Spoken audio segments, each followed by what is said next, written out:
Señores, habíamos pensado en poner un poco de orden en este asunto de las cruzadas, ¿se acuerda? Sí, hicimos la Empezamos por la cuarta, sí. Después por los preparativos, y ahí dijimos, ahora vamos bien. La primera, chao, me enfermé y se pudrió todo. Sí, es verdad. ¿Y hoy viene la segunda? Me parece que sí, pero no estoy seguro. Igual tengo acá la segunda cruzada, pero ya perdió todo sentido, porque aquello lo habíamos empezado a hacer día tras día y ahora ya todo el mundo se olvidó. Escenas del capítulo anterior. Es una porquería. Escenas del capítulo anterior. Oye, ¿aquello es Jerusalén? Creo que es Chicago. Yo no quería venir, sácame de aquí. ¿El señor es musulmán o cristiano? Se mezcló todo en este... No, son así son recortes. La más extraordinaria historia jamás contada. Las fuerzas que nos dominan.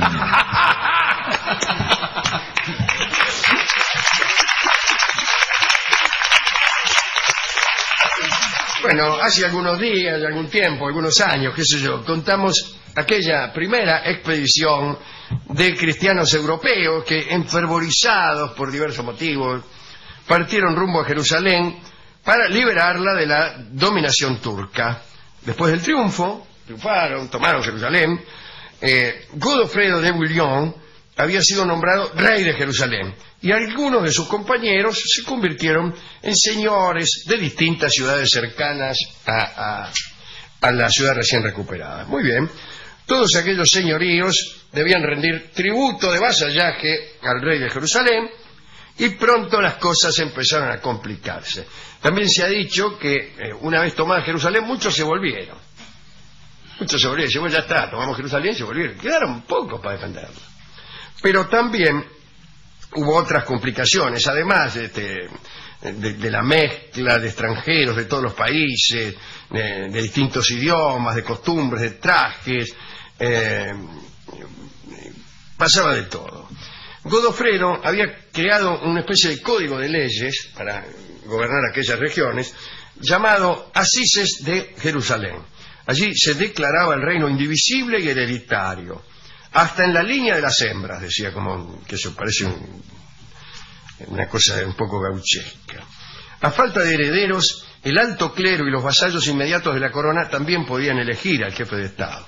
El rey podía dar en feudo porciones de su tierra y cada una de ellas debía proporcionar 666 caballeros para reunir en el ejército. Se creó un tribunal compuesto por los jurados de la ciudad, que fallaba sobre negocios y crímenes, en fin. El código estaba escrito en letras de oro y se guardaba en el mismo lugar del Santo Sepulcro, en una arca enorme. Cuando tenía lugar algún debate y hacía falta consultar el código, solo el rey estaba autorizado a abrir el arca para la consulta y en el acto se presentaban 9 personas. Toda una cosa llena de protocolo. Hay que decir que este código no fortificó las bases del nuevo Estado, porque la miseria arreciaba. Estamos hablando de Tierra Santa, gobernada por tipos que habían llegado. Los cultivos eran muy pocos, no se veían más que las márgenes del lago Genazaret cultivadas y las del Jordán, el río Jordán, ¿no? Había continuamente tumultos.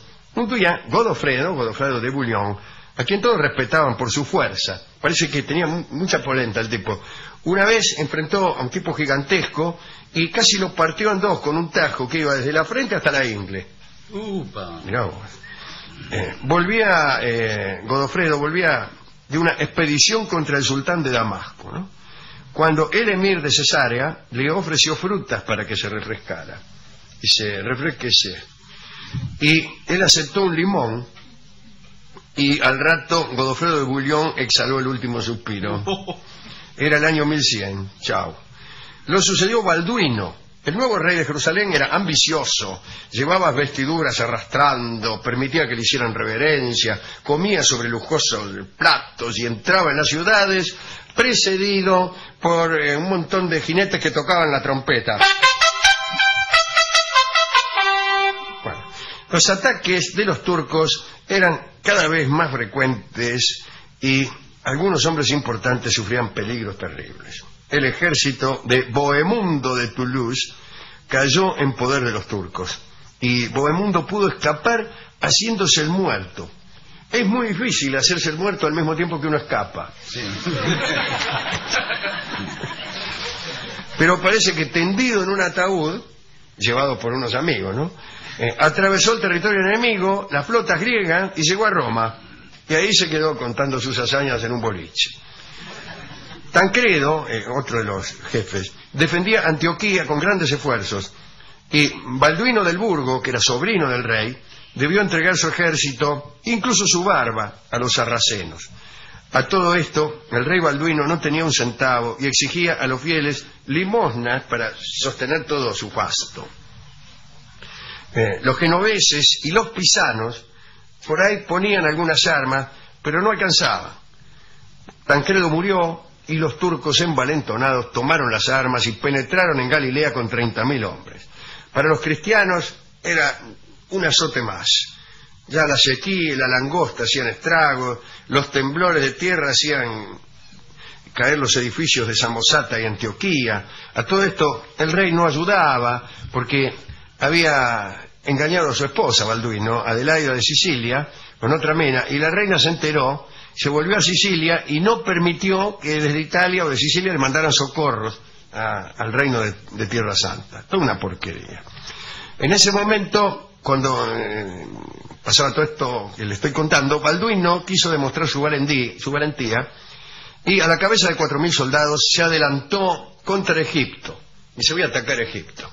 Y lo reventaron, lo mataron. Su sucesor fue Balduino II, Balduino del Burgo. En ese momento hicieron su entrada en la lucha los venecianos. Pero los venecianos no tomaron parte a favor de los príncipes de Oriente y los cruzados. En realidad atacaban los barcos genoveses que ayudaban a los cristianos y pedían como rescate algunas tierras cercanas a Jerusalén, incluso hasta la corona de la ciudad santa. En solo una campaña, los venecianos consiguieron más que los pisanos y genoveses en tantos años. Bueno, Balduino II, harto de las emboscadas y ataques de los turcos, directamente empezó a guerrear de forma directa. Se llamaba la guerra total. Empezó a pelear contra los omíadas de Bagdad, los fatimitas del Cairo, el sultán de Damasco, el emir de Mosul, todos ellos.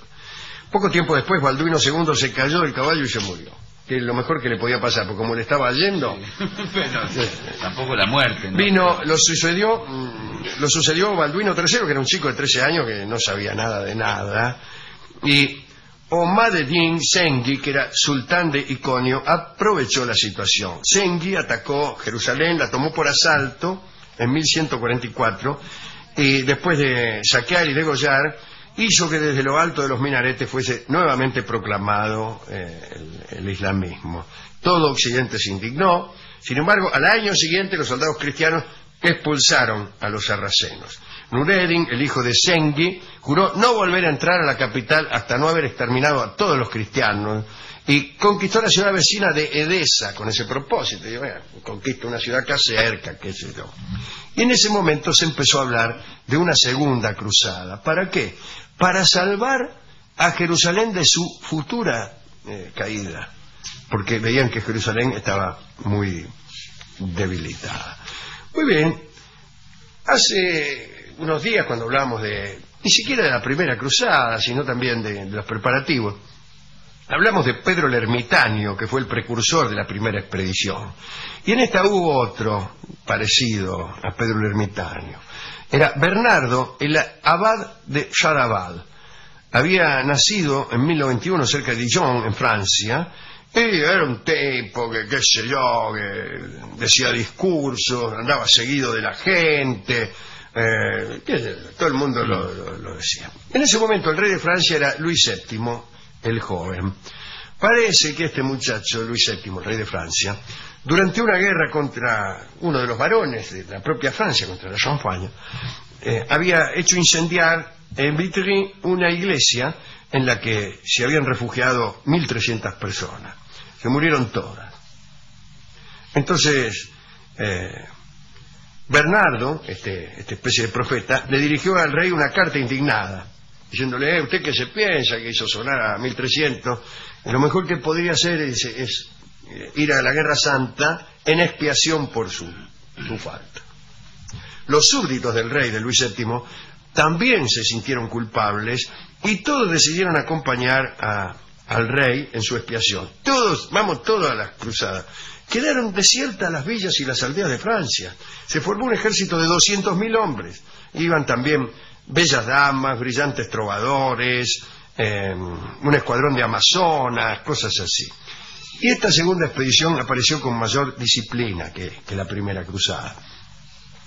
Los perros y los halcones que habían llevado antes para compadrear fueron prohibidos. El lujo también, ¿no?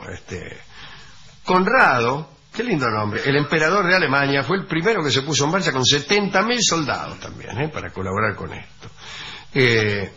Y el emperador de Constantinopla, Manuel Comneno, que era nieto de aquel Alejo Comneno del que hablamos hace como un año, pensó que los cruzados proyectaban destruir su imperio. Se pensó que venían a conquistarlo a él. Y entonces cerró las puertas a Constantinopla, no les vendió alimento, y peor todavía, a esto le compraron harina, y el tipo en vez de harina le mandó cal. Calcule usted que empieza a hacer pasteles con cal. Tosta frita. Lo peor que hay para la salud. Después le mandaba guías falsos a los soldados. Y los arrastraba hacia precipicios o a desfiladeros donde por ahí lo agarraban los enemigos y los liquidaban. Muy pocos pudieron llegar sanos y salvos a Antioquía. Luis VII reunió a sus tropas con la del joven Balduino III, aquel pibe que no sabía nada de nada, y dijeron, vamos a sitiar la ciudad de Damasco. Sufrieron una derrota terrible, y que fue la definitiva. El rey francés, o sea, Luis VII, fue prisionero, lo llevaron a la cárcel del Kafur y dijeron, mira, te vamos a vender como esclavo, te vamos a vender. Dice, pero un momento, dice el tipo, yo soy rey, ¿cómo? No importa, dice, aquí, ¿qué te crees? Al final se salvó, no lo vendieron como esclavo. Parece que era medio pavo y entonces ni para esclavo servía. Balduino se volvió a Jerusalén después de la derrota en Damasco. En Europa todos acusaron a Bernardo, al profeta, por haber enviado a tantos hombres a morir en Oriente, y Bernardo dijo que tanta desgracia era producto de la cólera de Dios y de algunos malos generales. Era el año 1149 y así fracasó la segunda cruzada, que ni hizo nada, una porquería. Pero había pasado algo, digo para terminar, ¿no? Los cristianos que se habían establecido en Tierra Santa ya no tenían ganas de seguir luchando, porque vivían tranquilos en su nueva patria, habían adquirido propiedades, se habían casado con personas que incluso tal vez ni eran de su religión, algunos que llegaron pobres se habían hecho muy ricos, algunos varones que en su patria no tenían más que el título de nobleza se hallaban en posesión de grandes dominios, y esta gente deseaba la paz. Entonces los nuevos cruzados venían y decían, vamos a pelear, vamos a sitiar a Damasco. Así que esta segunda cruzada lamentablemente fracasó también. Digo lamentablemente porque veo alguna gente que ya estaba con ganas de tomar Jerusalén. Esta es la historia de la segunda cruzada. Terminan todas mal, ¿eh? Sí, estamos esperando a ver si... salvo la primera, que por cuantimeno tomamos Jerusalén, dijo Godofredo de Bouillon. Pero ¿para qué? Para peor. Me fui hasta la discoteca. No hay nada. Nada. Es que ya venimos con mucha cruzada últimamente, se agotó todo lo de cruzada. Sí. Dijo, mira, estoy podrido de esto de las cruzadas. Le gustó eso del rey, que lo querían vender como esclavo. Sí, una nimiedad de la historia. Pero a él siempre le gustan esas cosas. Le preguntó que a él dijo que a él también lo habían querido vender como esclavo cuando era chico. Y no le creí yo. Y no, señor, pero acá no hay esclavitud ni nada. ¿Cómo no? Bueno, no importa, dice, pero vio cómo es la gente, me dijo. Me iba haciendo así. Es un mentiroso, es un farsante, el discotecario. Usted le da demasiada conversación. Sí, a mí me parece que sí. Y le Y dijo igual algo. dijo, mire, y para demostrar que es cierto, le voy a dar este tango. Esclavo se llama. Bueno, ¿y qué prueba es? Dice, y usted no puede negar porque lo canta usted mismo, dice. Ah, Así que con eso me tapó la boca. bueno. Escucharemos entonces Esclavo, muy buenos músicos, pero lo canto yo. Es un tango que fue compuesto para conmemorar aquella amenaza de los islámicos de vender al pobre Luis VII, que no había dejado una macana por hacer realmente, como esclavo. ¿A usted se inspiró en eso? No, yo no lo escribí, yo lo canté solamente. Es un bello tango de Joaquín Mora.